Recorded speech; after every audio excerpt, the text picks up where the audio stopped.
Universitária Goiânia, 870 AM. Música, informação e diversidade cultural. Emissora da UFG.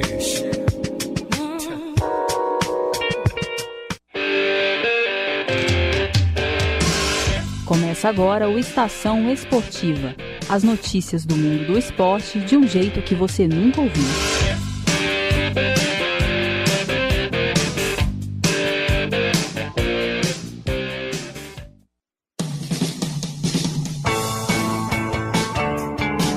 Boa noite a você, ouvinte, que está ligado na Universitária pelos 870 AM do seu rádio, ou conectado pelo nosso site www.radio.ufg.br. Está começando o Estação Esportiva, uma produção dos estudantes de jornalismo da Universidade Federal de Goiás. E quem vai estar com você nesse início de noite de quarta-feira sou eu, Paulo Emílio de Medeiros, hoje acompanhado de Mariana. Boa noite, Mariana. Boa noite, Paulo Emílio. No programa de hoje você confere mais um boletim da série especial A Copa no Mundo. As equipes brasileiras estão disputando a Libertadores nessa semana. Você vai ficar sabendo tudo sobre as partidas. Além disso, vamos trazer as principais notícias do que está rolando no futebol goiano. Tudo isso e muito mais você acompanha na sequência do Estação Esportiva de hoje.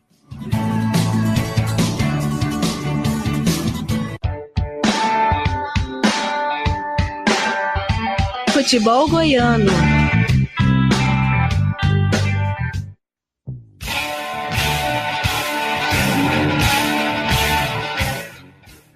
E começando as notícias do futebol goiano, falando do Vila Nova, o presidente do Colorado, Esival Martins, estava na Europa cuidando da venda de 2 jogadores da base. O atacante Baltazar e o volante Felipe foram vendidos para o Sion, clube da Suíça. E de acordo com o presidente do Vila, essas negociações vão ajudar no planejamento do Tigre para a disputa da Série B.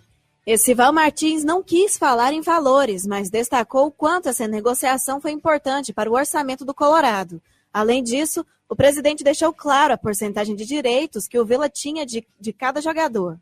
Olha, aqui a gente tem como princípio aqui não divulgar valores dentro do Vila Nova, aqui dentro, por uma decisão que nós tomamos em conjunto. O que eu posso dizer é que é um valor muito significativo, né, em se tratando de 2 atletas que vêm da base, e nós ficamos com percentual também. O clube insistiu em ficar com 100% desses atletas, e outra coisa que é muito importante que se dizer, que o Vila Nova não detinha 100% desses atletas. O Vila tinha do Felipe 65%, do Baltazar o Vila tinha 85%. O Vila Nova fez poucas contratações esse ano, em comparação com as temporadas anteriores. Foram 20 atletas que vieram para o clube em 2018 e o time já sofreu algumas baixas. O atacante Keké e o zagueiro Brunão se lesionaram e não vão atuar mais nessa temporada.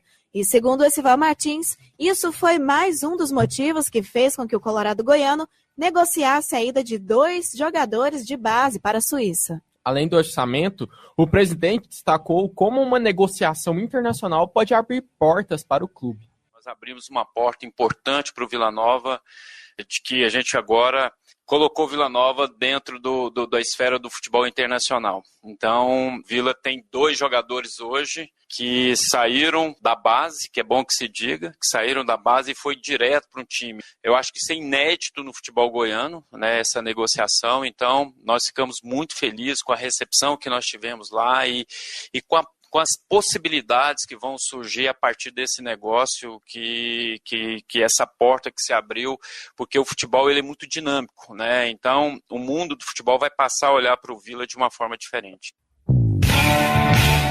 E 2 jogadores do Vila que estão na mira de outros clubes são Maguinho e Giovani. Os atletas estão no Tigre desde 2016 e o contrato com o clube goiano vai até o final dessa temporada. Pois é, Mariana, mas os jogadores já podem assinar pré-contrato com outros clubes no meio desse ano. Isso preocupa a equipe vilanovense. Esival Martins destacou o interesse em manter o lateral e o volante no elenco. Esival ressaltou que o clima do Vila Nova é muito bom e que os jogadores têm que colocar isso como peso antes de pensar em ir para outra equipe. O presidente relembrou o caso de Alain Mineiro, que saiu do elenco colorado, mas retornou.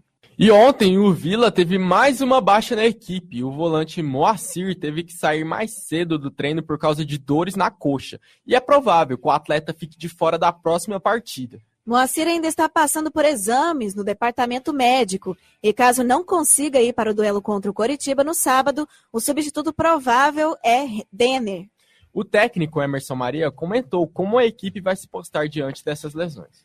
Moacir foi ontem no treinamento, um lance sozinho. Vamos analisar, vamos ver agora o exame, o resultado do exame. Ele fez o exame hoje pela manhã. Vamos analisar o resultado e ver o que aconteceu. Mas, independente disso aí, nós vamos montar um time forte. Confio bastante no nosso grupo aqui, confio nos jogadores que vão entrar e tenho certeza que contra o Coritiba o Vila Nova vai se apresentar uma equipe aguerrida, uma equipe determinada em busca dos 3 pontos para que a gente possa permanecer no G4.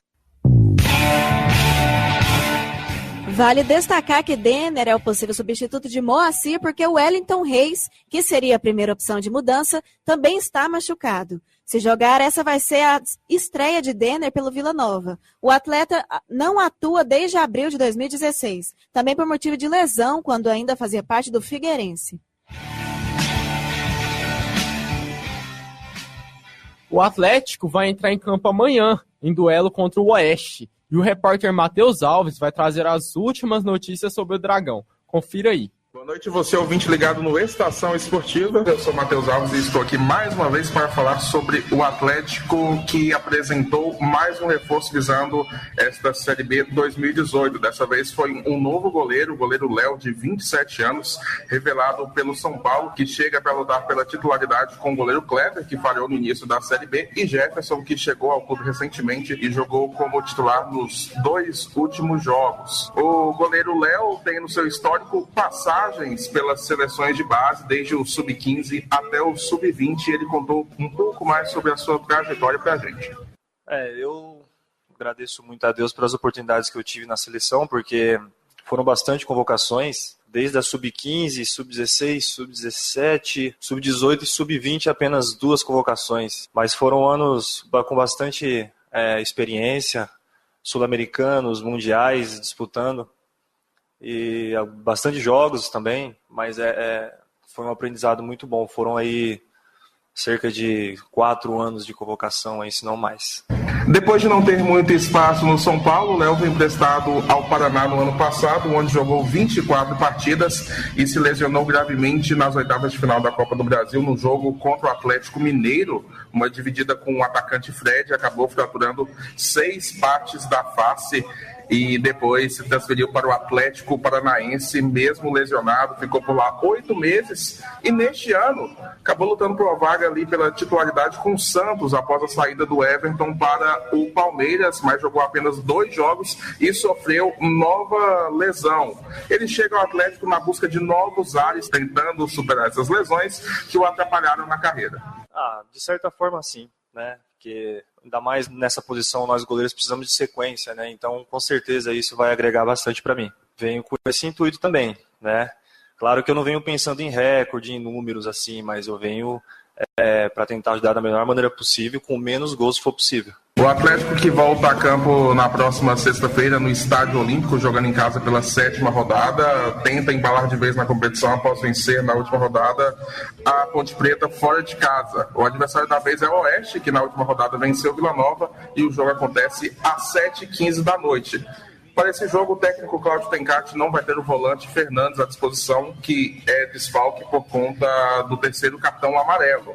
E nesse jogo contra o Oeste, o Atlético estreará a linha 2018 de seus uniformes. Neste momento estão sendo apresentados o uniforme principal e reserva, um uniforme comemorativo para a Copa do Mundo do mês que vem na Rússia, claro, os uniformes de goleiro 1 e 2, além daqueles tradicionais para treino, concentração, viagem, o agasalho para os locais de frio, uniforme também de aquecimento e para a comissão técnica do Dragão. Aqui é Matheus Alves para a Estação Esportiva.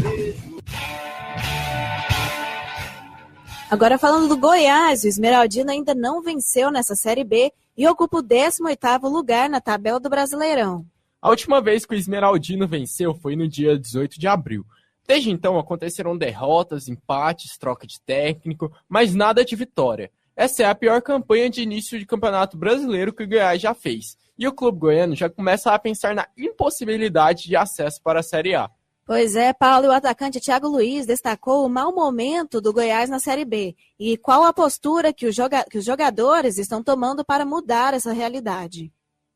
A gente já sabia que tínhamos que entrar com uma postura diferente na Série B, mas infelizmente as coisas não estão acontecendo da maneira que a gente planejou, da maneira que a gente trabalhou. Não tem muito o que falar, a gente cobra, é difícil. Eu chego em casa, às vezes eu fico me perguntando também, mas a melhor saída é trabalhar, ninguém aqui está de sacanagem, está todo mundo trabalhando honesto, todo mundo aqui é pai de família, acho que a maioria dos jogadores são, está todo mundo mostrando serviço, só que infelizmente às vezes as coisas não estão encaixando da maneira que a gente quer.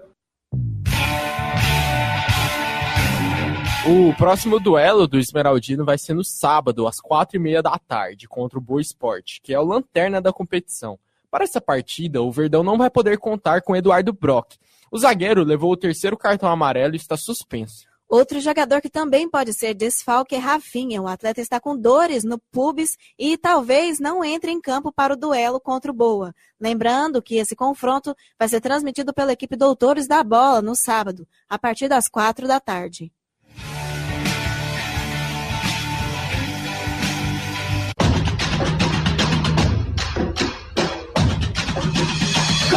A Copa no Mundo.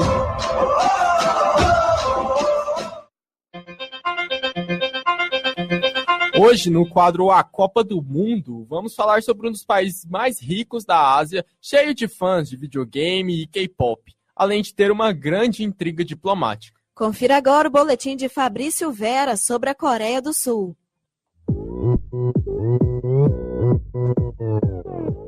A Coreia do Sul do coreano Dae Min-guk está localizada na Ásia, na parte sul da península da Coreia, abaixo da China.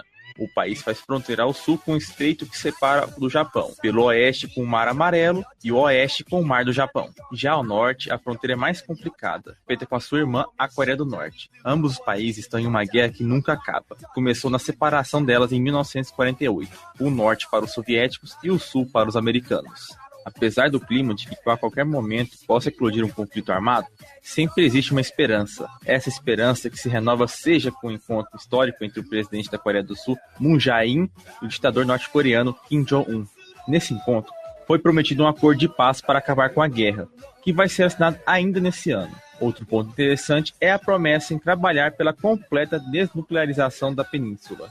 Se na diplomacia temos avanços, nas Olimpíadas de Inverno de Pyeongchang temos um marco histórico.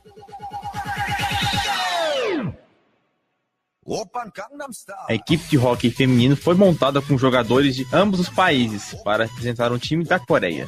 E aproveitando a deixa do esporte, que falamos sobre o mundo esportivo da Coreia do Sul. A paixão do país se divide entre esportes e o bom e velho futebol. No campo dos videogames, os coreanos são uma das principais potências da prática competitiva de jogos eletrônicos. Por essas bandas, os gamers possuem o mesmo status que um jogador de futebol. As arenas são lotadas por milhares de pessoas, superando públicos de diversas modalidades e sendo bastante lucrativo para os jogadores, que podem receber premiações acima de $500 milhão.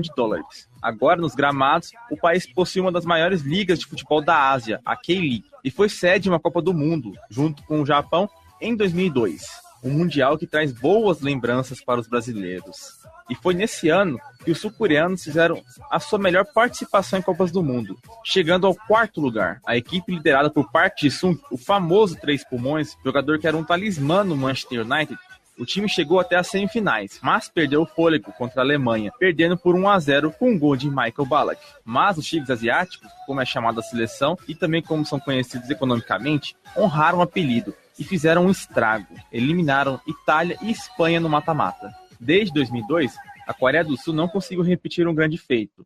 A equipe teve como melhor participação em 2010, quando chegou às oitavas de final e foi eliminada pelo Uruguai. Mas de 2010 para 2018, muita coisa aconteceu por lá, como Gangnam Style se tornar o vídeo mais visto da história do YouTube, e a seleção sul-coreana mudar bastante. Park Ji-sung aposentou, mas o time tem a liderança agora de Son Heung-min, ou apenas Son, como ele é chamado. O atacante é uma das estrelas do Tottenham da Inglaterra. O jogador pode atuar em vários setores do ataque, e conquistou o técnico Maurício Pochettino com a sua versatilidade. Na última temporada, ele fez 14 gols na Premier League e nessa atual já possui 8 tentos anotados. E no grupo da Alemanha, México e Suécia, os tigres asiáticos podem surpreender, assim como fizeram há 16 anos. Fabrício Vera para o Estação Esportiva.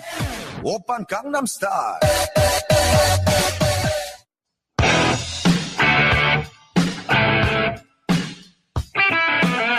Brasileirão.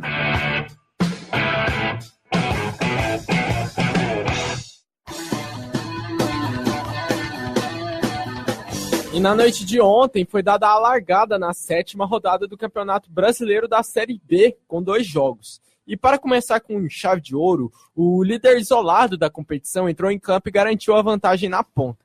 No duelo de opostos, o líder Fortaleza recebeu o Criciúma, o lanterna da segundona. Na Arena Castelão, o Leão do Pici superou os catarinenses por 2-0 com gols de Gustavo e Leonan. O primeiro gol da partida foi marcado pelo artilheiro do Brasil no ano, Gustavo Henrique, o Gustavo. Logo no começo do duelo, aos 13 minutos, o centroavante marcou com a sua especialidade, de cabeça. Destaque no Criciúma em 2016, Gustavo não comemorou o gol por respeito. Após isso, o tricolor cearense construiu várias chances de gol, mas só voltou a marcar nos acréscimos do segundo tempo. Depois de bate e rebate na área, Carvoeira, Leonan aproveitou a sobra e empurrou para o fundo das redes. Com 2-0, o Fortaleza de Rogério Ceni chegou aos 19 pontos na tabela e não perde mais a liderança nesta rodada. Criciúma segue na lanterna com 1 ponto. No outro jogo da noite, o vice-líder CSA enfrentou o Figueirense e foi surpreendido no estádio Rei Pelé em Maceió. Fora de casa, os catarinenses venceram por 4-1 e entraram momentaneamente no G4. Os tentos da partida foram marcados por Jorge Henrique, Enan, Renan Mota e André Luiz pelo Figueira. Pelo lado alagoano, Didira fez o único gol dos mandantes. Depois de 3 derrotas seguidas no campeonato, o Figueirense voltou a vencer de quebra, chegou aos 4 primeiros da competição e com 12 pontos. O CSA segue em segundo com 15 tentos somados. Bom resultado para o Vila.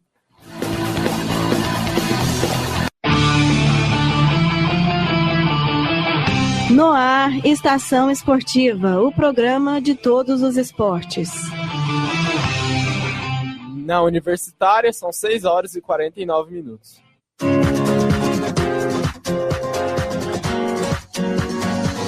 Futebol pelo mundo.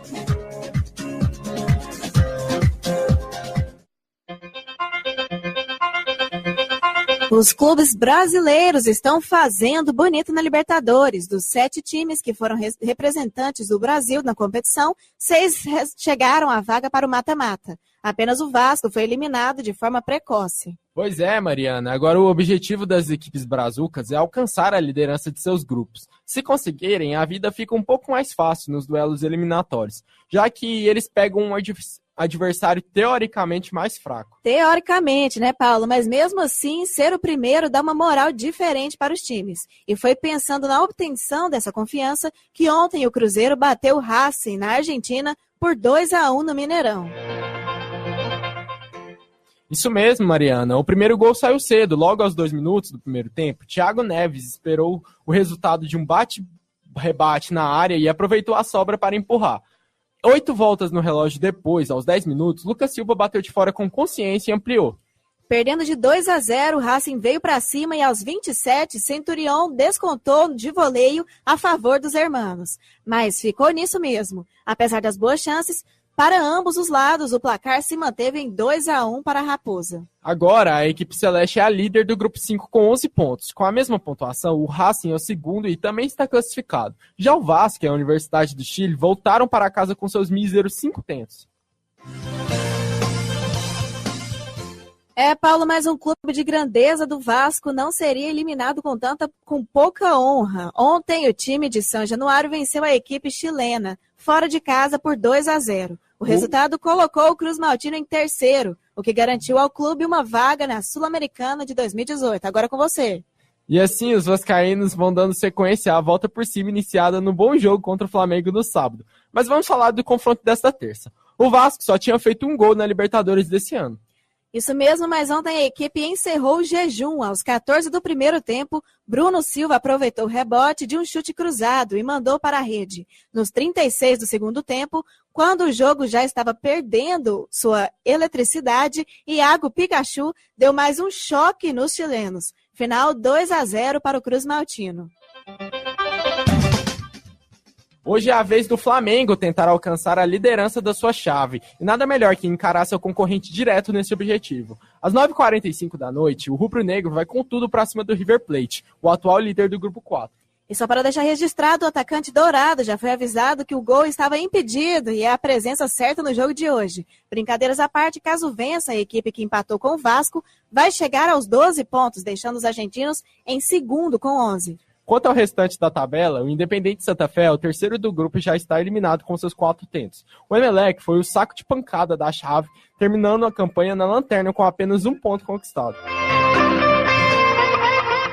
O Grêmio também joga hoje. Às 7h15, os comandados do Renato Gaúcho enfrentam o Defensor do Uruguai, time já eliminado que apenas cumpre tabela. O tricolor já é o primeiro do grupo 1 com 11 pontos. No entanto, esse posto está ameaçado pelo Cerro Porteño, que tem 10 tentos e é o segundo. A vitória gremista hoje acabaria com qualquer chance da equipe paraguaia assumir a liderança. A partida vai ser na Arena do Grêmio. O adversário, o Defensor, é o terceiro colocado com 4 pontos. O grupo é fechado pelo Monagas da Venezuela e tem 3 pontos. Amanhã, a vez do Santos representar o Brasil na Libertadores. O Peixe, assim como o Grêmio, é o líder de seu grupo e também tem a soberania ameaçada. Às 7h15 dessa quinta, o Alvinegro encara o Real Garcilaso do Peru em busca de se assegurar na ponta. O jogo vai rolar na Vila Belmiro e o oponente santista não intimida muito. A equipe peruana até bateu o Santos na primeira rodada, mas não conseguiu manter o bom futebol nas partidas seguintes. Com isso, o Real Garcilaso se encontra na última colocação com 5 pontos. Com a mesma pontuação, o Estudiantes é o terceiro. Já na zona da classificação, temos o Nacional do Uruguai com 8 tentos e o Santos na primeira posição com 9.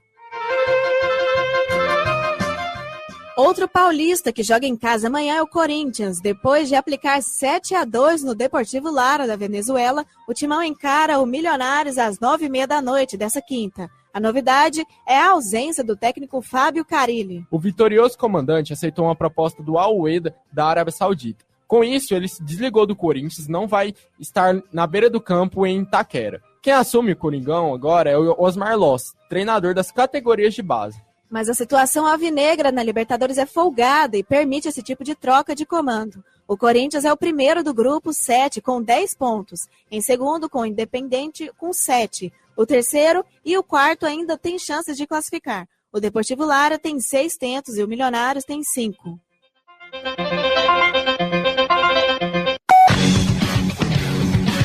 Além do futebol. Além do futebol. Além do futebol.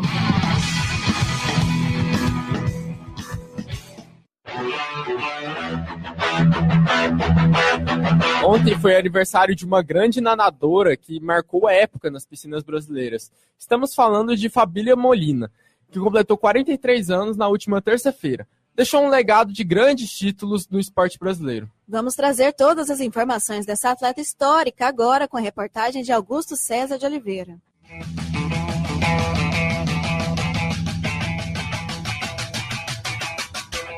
Hoje nós vamos falar sobre uma grande atleta que marcou a história da natação brasileira.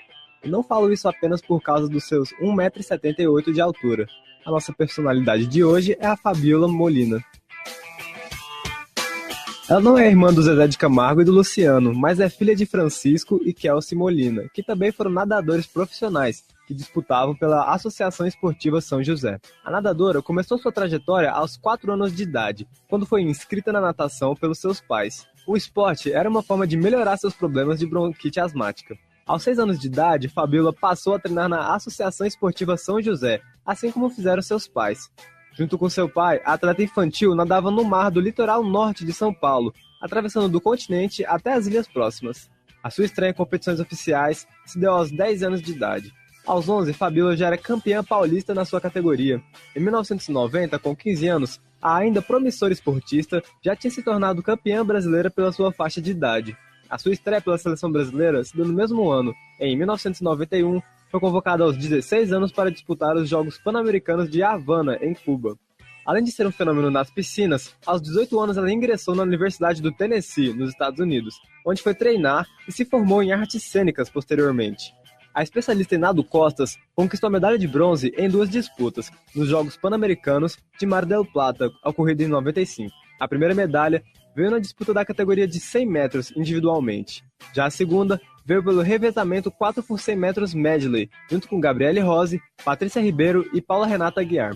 Com o fim do seu curso, Molina foi treinar em Nova York para aprimorar o seu nado. Essa mudança de ares mostrou resultados, já que no ano seguinte conquistou outra medalha de bronze pelos Jogos Pan-Americanos de 1999. Dessa vez disputado em Winnipeg, no Canadá, a atleta brasileira foi medalhista novamente pela categoria 4 por 100 metros costa, junto com Patrícia Comini, Tânia Chu e Tatiana Lemos. Nos Jogos Pan-Americanos de 2007, disputados aqui no Brasil, no Rio de Janeiro, Fabiola Molina foi vice-campeã nos 100 metros costas aos 32 anos. Na mesma edição, ela ainda conseguiu obter o recorde sul-americano na modalidade. No mesmo ano, a atleta também conquistou o bronze pelo 4 por 100 metros medley. Entretanto, o resultado foi anulado devido ao doping constatado de Rebeca Guzmão, que participou do revezamento. Nos Jogos Pan-Americanos de 2011, em Guadalajara, aos 36 anos, Molina levou mais uma medalha de bronze em sua categoria mais vitoriosa. No revezamento 4 por 100 metros medley, mais uma vez, ela foi medalhista junto com Tatiane Sakemi, Dainara de Paula e Tatiane Lemos. Além de seu longo histórico vitorioso em Pan-Americanos,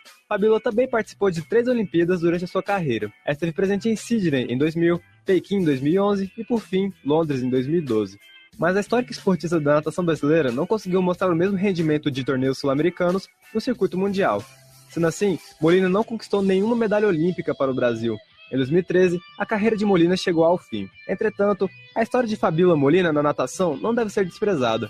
A atleta conquistou 55 títulos em campeonatos brasileiros, 6 títulos em torneios sul-americanos e uma medalha de prata e 3 de bronze em pan-americanos. Além disso, seu nome vai sempre estar marcado na história das piscinas brasileiras, onde várias pequenas atletas, ao serem perguntadas sobre a sua maior inspiração, vão lembrar de Fabiola e de seu legado pan-americano. Augusto César de Oliveira para a Estação Esportiva.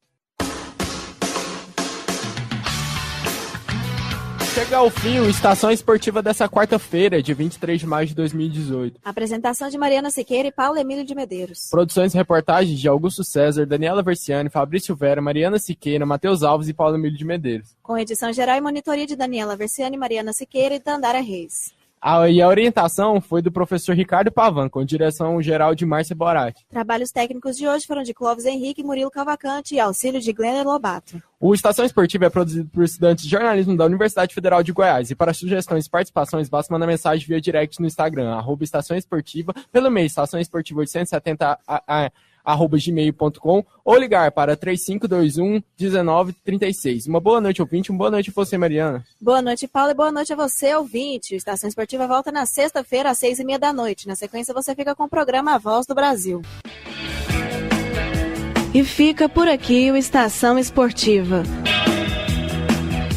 A sua resenha diária sobre todas as competições do esporte.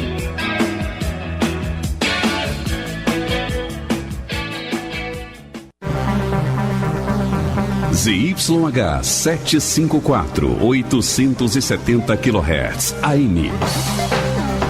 Rádio Universitária, Goiânia. Emissora da UFG.